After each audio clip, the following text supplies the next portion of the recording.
Are you struggling to apply your AWS knowledge to real life problems? Maybe you passed your cloud practitioner exam, but when it comes to actually designing and building cloud applications, you feel stuck. Now, I get it, AWS is powerful, but without hands on experience, it's hard to know where to start. And that's exactly why I created my brand new course, Serverless Web Scraping with AWS.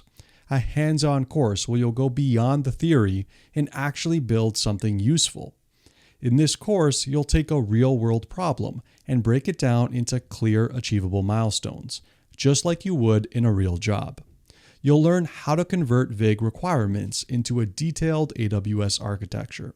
And you'll also build a scalable serverless web scraper and deploy it using AWS's Cloud Development Kit.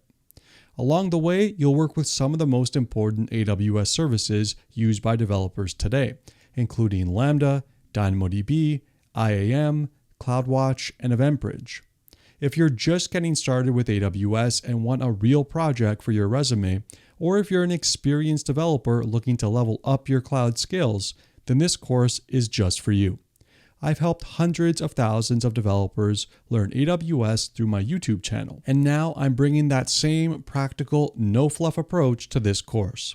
And the best part, there's zero risk. If you don't absolutely love the course, just let me know and I'll give you a full refund, no questions asked. So if you're ready to skip learning AWS and start building with it, click the link below and join the course today. I'll see you there.